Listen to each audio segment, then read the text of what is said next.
Welcome back everyone, it's time to go balls deep into My Hero Academia. This time around we have a really sad backstory of none other than our favorite Birdman Hawks. His childhood story honestly did make me cry, and it will make you cry too.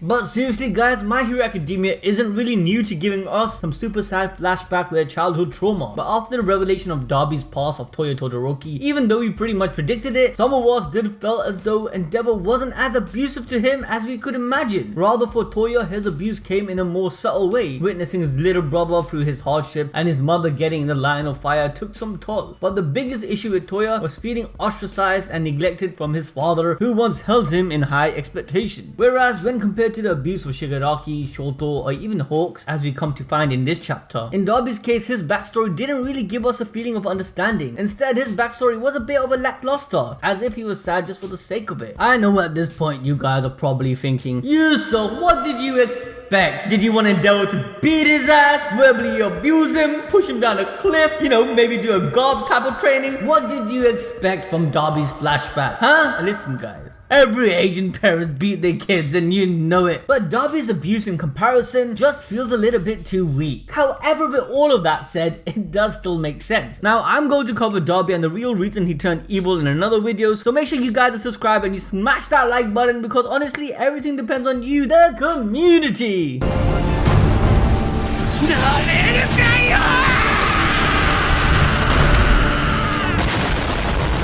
Okay, so in this chapter we get to witness how even when coming from an abusive household with the right support and a little bit of luck, one can progress quite far. And I mean, how could you not get far in life when you've been looking so sexy like this guy right here? Look at him, look at my man Hawks. No cap though, he does look sexy. Man, this nigga's sexy, bro. But before we start, let's do a quick recap and get everyone up to date. In the previous chapter we saw the aftermath of the war, where a couple of days later our heroes had a time to recover and finally get out of bed. Most of them at the very least, since Deku is still knocked out cold. Like, this dude ain't getting up anytime soon. From the last of the students other than Deku to wake up is Bakugo. He was shown to grunt in pain as he started to move around. But as soon as his classmate came in, he hid away the fact that he was in pain because, you know, yeah, he's Bakugo. Is there any reason to explain? No! But I'm more than sure that this time around, it's a little bit less pride and more likely he's putting on his facade of pure strength to not worry his classmates with the ideals that a symbol of peace has to be relied on rather than to be reliant on others. Minato, Sato, Shiro, and Hagakure, I butchered her name, explained to him that they are at the central hospital, which then they caught him up to date. Bakugo asks about the others and most importantly Deku. Despite his injuries and pain he is experiencing, he wants to check up on his brother Deku. Yes, his brother in arms that he fought to death with. Even when his classmate tried to stop him, Bakugo seemed restless to make sure that Deku was still alive. This shows how much of a tsundere, how much of a kind friend he is despite his personality. Deep down inside, he's grown to care for other people rather than just constantly competing and only seeing the worth in how their strength compares to his. This lesson was most importantly taught to him by Deku, as he showed him that a true hero isn't always the strongest, but the one with the spirit and the will to save others. Deku showcased this back in chapter 1 when he saved Bakugo from the slime monster. Deku described this moment as something he did just on instinct, and he just did it without thinking ahead. This moment was later paralleled in chapter 285 by Bakugo as he rushed in to save Deku from one of Shigaraki's all-for-one attack, ending with him being stabbed in the gut.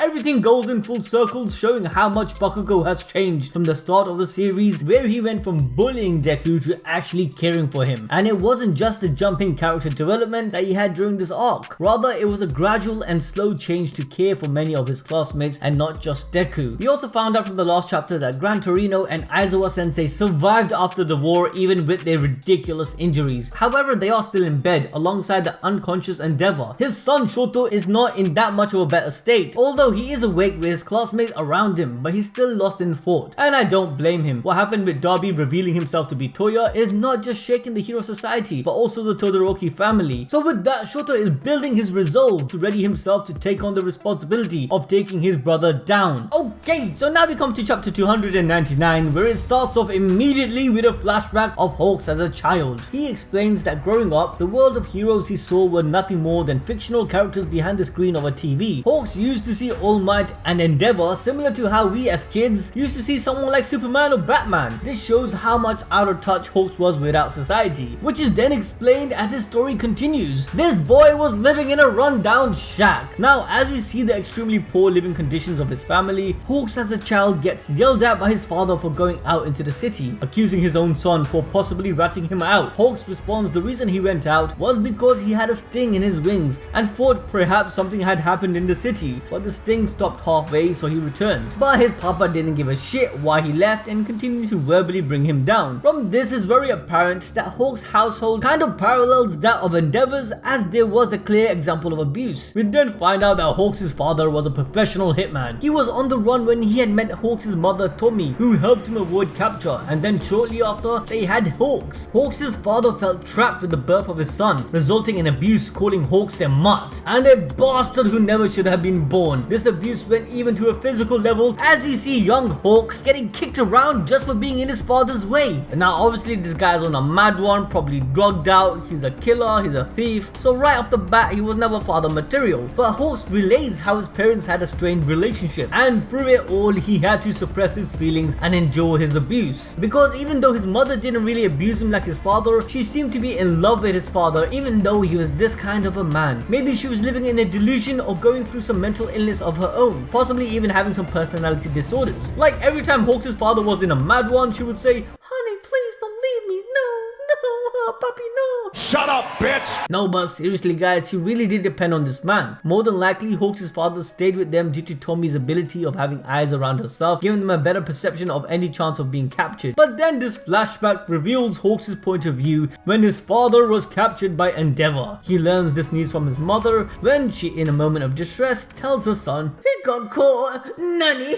by Endeavour no less." This woman been doing nothing at home. All she does is watch TV and does nothing when Hawks is being abused. Like, come on. Hawks' father had been caught in his attempts to flee a crime scene where he tried to steal a car, and Tommie looks pretty devastated. However, this moment meant the opposite for the young Hawks, as Endeavour catching his father had indirectly saved him from the abuse he was facing. Despite not seeing the act, Hawks realizes that heroes do in fact exist. That fiction he had thought of was in actuality reality. This scene was pretty cool, as Horikoshi really tries to build the connection from his characters to his audience in a way where we can relate to. As a kid, I know all of you must have had a moment where you would either imagine a superhero figure by your side, or while you're in a car you see that figure jump from building to buildings. Listen, imagination is pretty much what carries any kid from depression. Anyways, even though Hawks at this point probably felt saved and free, his mother panicked, feeling as though she would also be charged for harboring a criminal, which is technically correct. It is a crime after all. So due to this, she took her little boy and went on the run. Sadly, she wasn't the smartest bulb on the roof, having zero skills to maintain herself and her son that ended up homeless on the streets. She then took this frustration out on the young Hawks, telling him to get some money with any means. She pointed out to him that he is his father's son, so he should be able to do it. And what broke my heart is what she said next. She questioned her own son and asked him why did she even have him in the first place, and what good is his wings. All this would have done was reinforce the insecurity and lack of self-worth that was pushed onto Hawks by his father. Initially, from these brief flashbacks, I would have said that Hawks' mother wasn't abusive like his father, but she wasn't a good mother either. We then fast forward in the flashback to when Hawks saved a family in a car crash and how the Hero Commission recruited him to change his life forever. We also then see Hawks' mother being told to cut ties to their lives as being Takamis, and now begin their new life. This is when we transition into the present time. Hawks wakes up after hearing his name. Jeanist, noticing that Hawks has awoken, lets him know that he's relieved, as he was beginning to wonder if he had died in his sleep. Jeanist then informs Hawks that they almost reached their destination. Hawks, who is still bandaged up and breathing through his respiratory mask, has clear trouble speaking. But you know, these guys are tech savvy, so he simply used his phones to communicate that he's sorry for sleeping on Jeanist, leaving him to drive in silence. But Jeanist then tells him, "Don't worry bro, if it wasn't for the Central Hospital advanced medical tech, he would have surely been dead." In fact, Jeanist himself would have not gotten the required surgery to fake his own death that they were able to derive from the Nomus. But due to this procedure, Jeanist feels that his body is now akin in to a pair of ruined, damaged denims. We then get a breakdown and explanation on how DABI was tricked with the Jeanist dead body. Hawks apologizes again, stating that he was the kind of guy to go all the way for his act. If he had half-heartedly just acted as if he was just on the side of the villains, DABI would have found out. But thanks to this surgery, he was successfully able to convince DABI that he had killed Jeanist for real and earn his trust. Hawks' plan to fool everyone was so meticulous, he even suggested to the villains to store Jeanist's body with the other bodies in case they wanted to use his body later on. But the real reason was so Jeanist could be secretly revived at the right time, as the body would be preserved in a facility where air could reach them instead of being buried and being 6 feet under. Jeanist suddenly tells Hawks to hold on tight as a car makes a sharp turn. It seemed he noticed something wrong in the distance. Turns out a group of villains calling themselves the Binge Boys were running amok in the city, calling for a revolution, and the shops in the area were under their authority.